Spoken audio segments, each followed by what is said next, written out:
A little after midnight, just when the house finally settled and the heater clicked off, I heard 3 careful knocks at my bedroom door. My son was on the other side with rain in his hair, a small metal key in his palm, and a sentence that hasn't stopped echoing in my mind since. He didn't want to carry our history for me. He wanted to carry it with me. Before we begin, tell me, what city are you watching from tonight? The hallway was a river of blue shadows, the kind that make you walk softer without knowing why. I slid my feet into slippers and opened the door to find him standing there with that particular look he gets when he's already decided to be brave. He had thrown a sweatshirt over a wrinkled t-shirt, and the sleeves were damp at the cuffs where he hadn't bothered with an umbrella. He held his hand out before he said a word, and there, bright against his skin, lay a small brass key on a tired red tag. "Can we talk?" he asked, voice low so as not to wake the quiet we keep in this house at night. "When a man knocks 3 times like that," I said, "he's not here for milk and cookies." He smiled, fast, apologetic, and came into my room like he used to when storms were loud and his legs were still short. I turned on the lamp by the chair that used to be his father's reading place, and the light made a soft pool the size of a conversation. The rest of the room kept to its dusk, the outline of the dresser, the picture frames that hold more years than they show. He perched on the edge of the chair and turned the key over once, twice, the tag whispering against his palm. "I found something," he said. "I mean, I've known about it for a while. I didn't know how to bring it up without making it sound heavier than I meant it, but it is heavy. It's also good. I think it's good." "Show me," I said.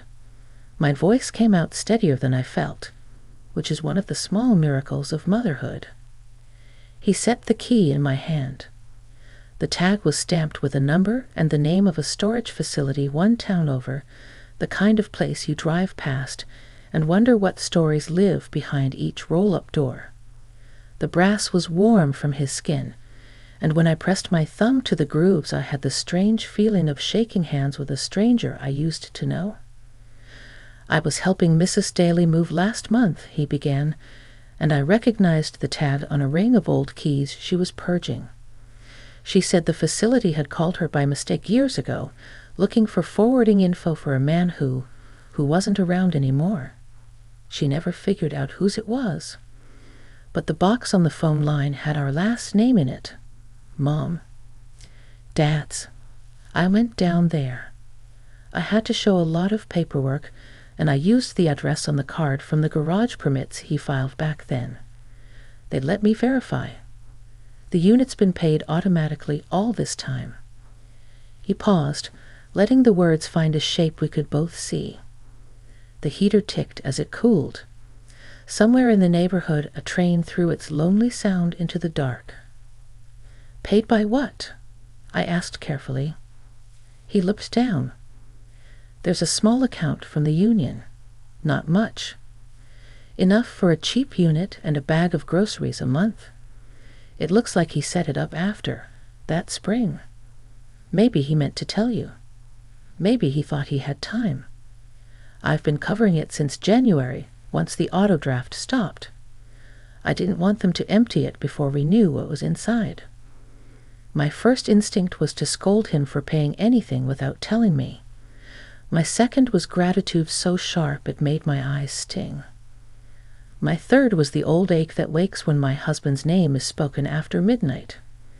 I sat with all 3 until they made room for each other. "What's in there?" I asked, though I suspected he'd been holding himself back from finding out. "I opened the door," he admitted. "But I didn't open the boxes. I couldn't.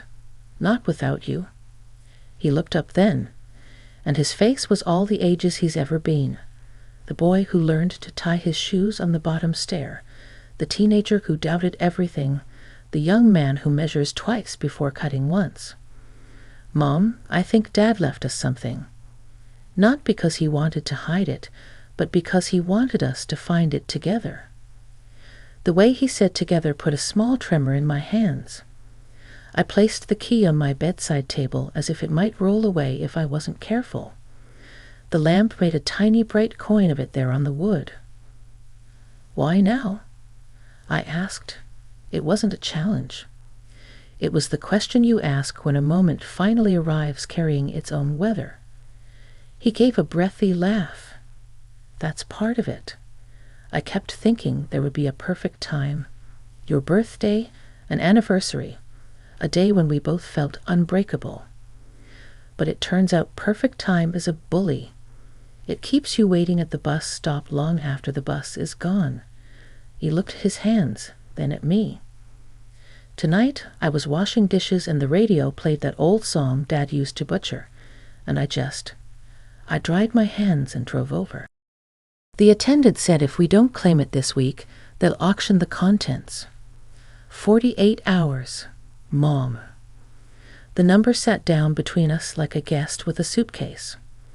I felt the floor tilt very slightly, the way it does when you stand up too fast. How many times had I told myself there were no more surprises? How many times had life politely corrected me? "Okay," I said, because that one word can be a bridge if you let it. "We'll go in the morning. We'll bring 2 mugs and a box of tissues and your father's stubbornness, and we'll meet whatever is behind that door." He exhaled, and his shoulders lowered in a way that told me he'd been holding himself up by force for days. "There's one more thing," he said, that phrase I've learned to receive like a second knock. "I didn't come just to deliver a key. I came to ask you for something." "Ask," I said, though my heart had already stepped onto the porch to greet whatever was arriving. He reached for the key, didn't take it, just tapped it with one finger the way his father used to tap a countertop before saying something irrevocable. "I don't want to carry our history for you," he said quietly. "I want to carry it with you. I know I haven't always been good at that. I disappear into work. I pretend I'm busy when you start a story that scares me. I keep thinking I'm protecting you from my clumsy hands. But I think I've been protecting myself from your brave heart. I want to do it differently. Starting now. Starting with whatever is in that unit."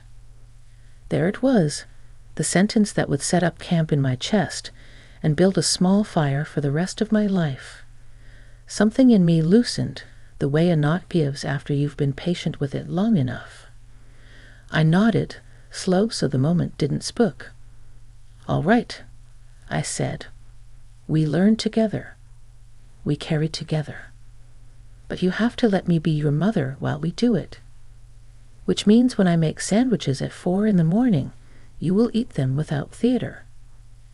He laughed, really laughed, and wiped at his eyes with the heel of his hand in the same boyish gesture that once had jam stains on it.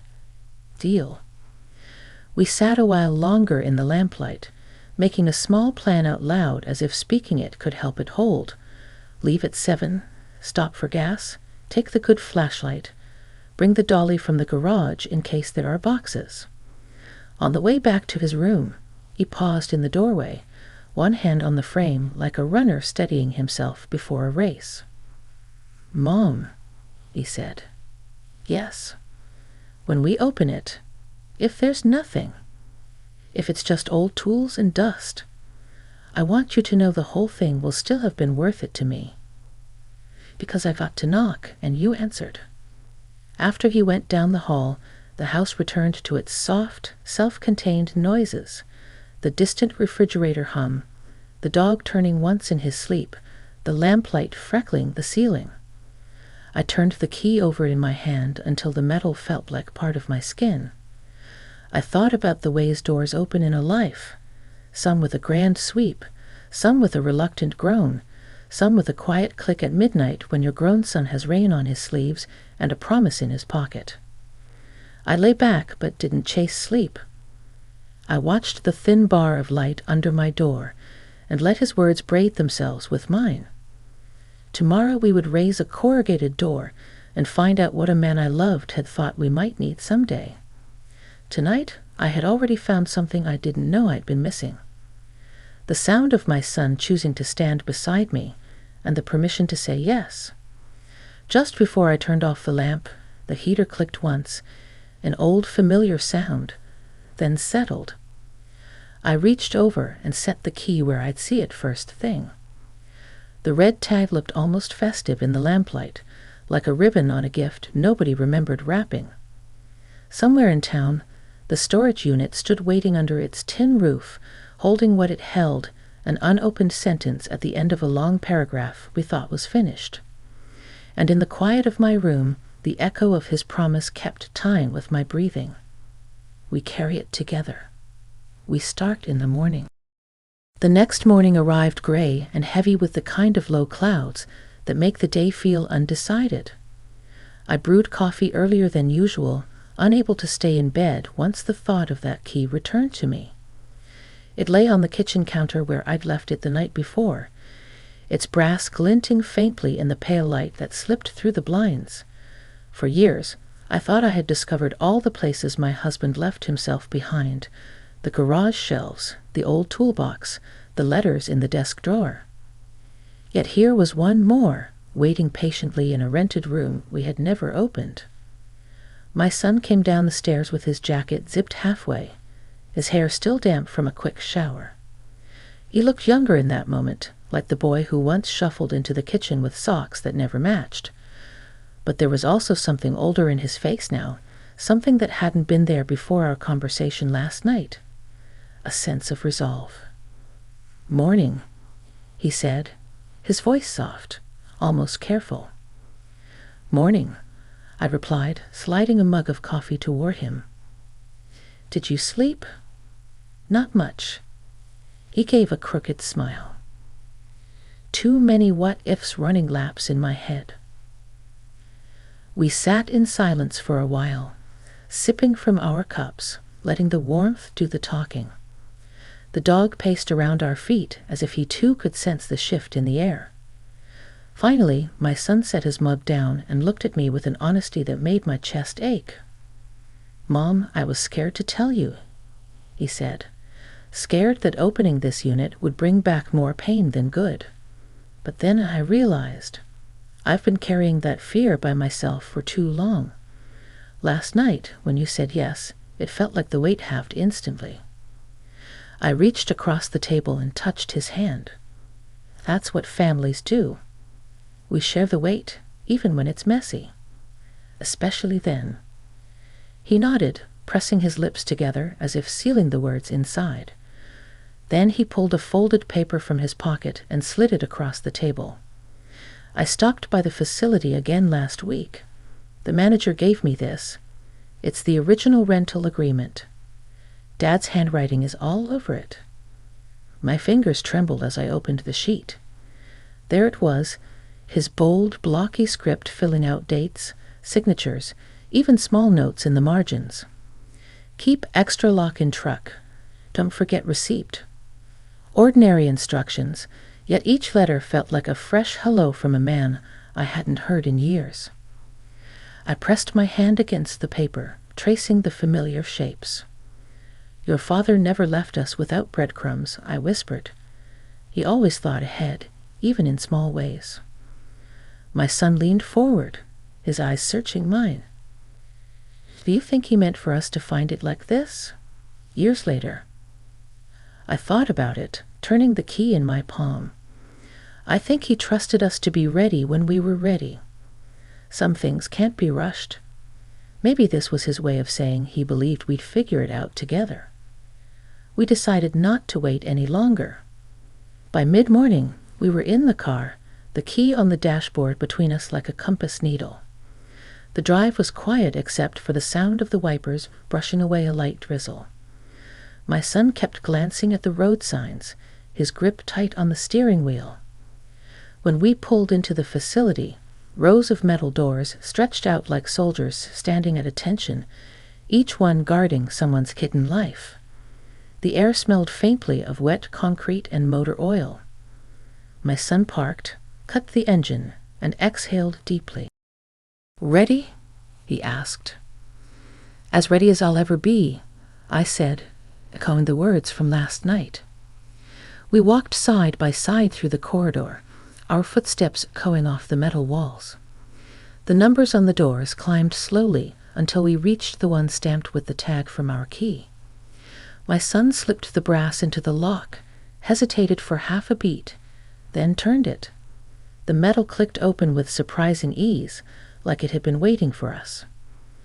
But instead of rolling the door up, he paused, hand on the handle. He looked at me. Mom, whatever's behind here, dust, junk, treasures, it doesn't change what Dad left us in here. He tapped his chest right over his heart. That's the part that matters. My throat tightened. I nodded, placing my hand over his. Then let's face it together.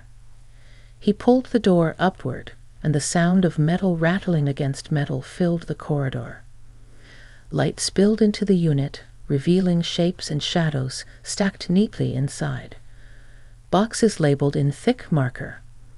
A folded tarp, an old trunk with scuffed corners. We stood there in silence, the air thick with the smell of cardboard and wood. The past had been waiting behind that door all this time, patient as a heartbeat. I looked at my son, and he looked at me, both of us knowing without speaking. This was only the beginning of what we would find. And whatever it was, we would carry it together. The inside of the unit felt like stepping into a time capsule. Dust motes floated in the thin shaft of light from the corridor, turning slowly in the air as though even they weren't sure they wanted to disturb what had been resting here. My son clicked on the flashlight he brought, its beam sweeping over the stacked boxes, the tarp, and the old trunk.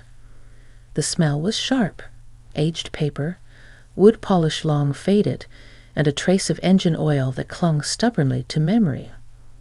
We didn't speak at first.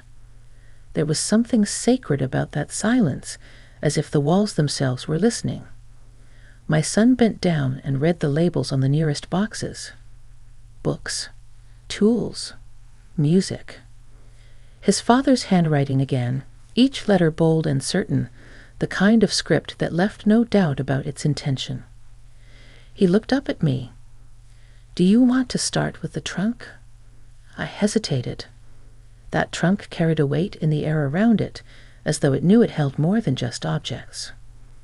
Not yet, I said softly. Let's ease in.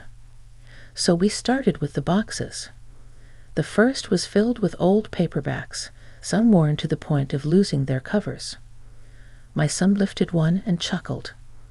Dad always swore he'd finish this one, he said, flipping through the dog-eared pages. Inside the cover was a grocery receipt tucked like a bookmark, faded but still legible. Milk, bread, nails from the hardware store. An ordinary day, saved in an extraordinary way. The next box held tools, wrenches, screwdrivers, a hammer with the wooden handle worn smooth where his father's palm had lived. My son picked it up reverently. Feels like he could walk in right now and ask me to hold the flashlight. I smiled, though my throat tightened. He probably would. And you'd roll your eyes, but you'd do it anyway. We laughed gently together, the kind of laugh that heals more than it hurts. Then came the box labeled music. Inside were cassettes and a few vinyl records, some still in their sleeves, others stacked bare. At the very bottom was a small recorder, the kind he used to bring to family gatherings. My son turned it over in his hands. Do you think there are tapes with his voice on them? The question made my breath catch. Maybe, I whispered. But let's wait until we're ready. He nodded, slipping the recorder back inside, as though tucking a child in for sleep. Finally, we stood before the trunk. Its leather straps were cracked, its brass latch tarnished, but still intact. My son knelt and looked up at me. Together? Together, I said, resting my hand on his shoulder. He lifted the latch, and with a groan the lid opened. Inside were layers of fabric, old jackets, folded shirts, even a blanket I recognized immediately. It was the one we used to take to picnics, its edges frayed from years of being spread across grass. My husband's scent was long gone, but the memory of it rose anyway. Beneath the fabric were envelopes, dozens of them, bundled with twine. My son carefully lifted one stack out, his eyes wide. "They're addressed to you," he said quietly. I took one, the paper fragile, the ink slightly blurred but still his. My name curved across the front in that familiar hand. I didn't open it right then. I pressed it to my chest, closing my eyes, feeling both the ache and the gift of it. "There are some for me too," my son said, lifting another bundle. His name written bold across the top envelope. He looked at me, uncertain. "Do you think he wrote these knowing?" I nodded, tears stinging. "Yes. He knew time doesn't always give us the chance to say everything. So he found another way." We sat cross-legged on the cold floor of the unit, envelopes between us, neither of us ready to read just yet. Instead, we held them, letting the weight of the paper remind us that love has its own stubborn way of surviving. After a long while, my son broke the silence. "Mom, I think this was his way of making sure we'd come here together, that we'd face it side by side." I placed my hand over his. "And that's exactly what we're doing." As we packed the letters back into the trunk for safekeeping, I realized something. The unit wasn't just a place for storage, it was a message. A reminder that our story hadn't ended with loss, but was still unfolding in unexpected ways. Walking back to the car, the key heavy in my pocket, I knew the hardest part was still to come. Because eventually we would open those envelopes. And when we did, my husband's voice, silent for so long, would speak again. And I wasn't sure whether my heart was ready to hear him, or if that was the very reason we needed to. We didn't go back to the storage unit right away. For a few days, the trunk sat in our living room like an uninvited but deeply familiar guest. My son carried it carefully from the car, and we placed it near the window where the light could touch it. Neither of us was ready to untie the bundles of letters inside, but we both knew we couldn't leave them sealed forever. Every time I passed by, the sight of my name written in his handwriting tugged at me, both a comfort and a challenge. On the fourth night, my son came into the kitchen while I was rinsing dishes and said, "Mom, I think it's time." His voice was calm but carried that quiet urgency I recognized from the night he'd first knocked on my door. We sat at the table with the trunk between us. The dog lay curled at our feet, sensing the weight of the moment. My son untied the first bundle and handed me an envelope with trembling fingers. "This one's for you," he whispered. I opened it slowly, careful not to tear the fragile paper. Inside, my husband's words spilled across the page, steady and deliberate. He wrote about the small things, how he loved the way I hummed when I folded laundry, how he admired my stubbornness, how he hoped our son would grow up, knowing that kindness mattered more than success. And then there was a line that stopped me. "If I'm not there someday, don't close your heart. Let him carry some of it with you. That's how you'll both make it through." My tears blurred the ink, and I pressed the letter to my chest, just as I had in the storage unit. My son slid another envelope open, this one with his name on it. He read in silence, but I watched his expression shift, first surprise, then grief, then something softer. When he looked up, his eyes shone. "He wrote that he's proud of me," he said, his voice breaking, "even if I make mistakes, even if I don't have it all figured out." We read until the stack between us grew smaller, the night stretching long around us. Some letters were short, just fragments of memory or reminders about life's simplest truths. Others were pages long, reflections on fatherhood, love, and the way time always runs faster than you think. Each word felt like a bridge reaching across years of silence. At one point, my son set down a letter and said quietly, "Mom, I don't think these were just for us. I think Dad wanted us to read them together. That's why he left so many, so we'd talk, not just remember." He was right. As we traded letters back and forth, stories opened that we'd never shared with each other, times when my husband had comforted him after a tough day at school, moments when he had told me fears he never voiced out loud. We discovered our memories weren't separate. They were threads of the same fabric, finally woven side by side. By the time dawn softened the edges of the curtains, the last envelopes were stacked neatly in 2 small piles. My son leaned back in his chair, exhausted but lighter, the kind of tired that comes after carrying something heavy together. I reached across and held his hand. "Your father didn't just leave us memories," I said. "He left us a way forward." My son nodded, his thumb brushing against my hand. He gave us permission to keep living, to keep carrying. The trunk remained by the window, but it no longer felt intimidating. It felt like part of our home again, part of us. The key lay on the table, its brass catching the early light. I realized then that it had never really been about unlocking a storage unit. It was about unlocking what we'd kept hidden in ourselves. Later that day, when my son stepped outside for some air, I stood by the trunk, touched the worn leather, and whispered, "We opened it, love. And you were right. We weren't meant to do it alone." For the first time in years, the house felt whole, not because the ache of loss had vanished, but because the echo of his words now lived alongside the echo of our own. And I knew, as clearly as I knew my own name, that my son's knock that night had opened far more than just my door. It had opened a new chapter for both of us, one we'd carry, side by side, into whatever tomorrow might bring.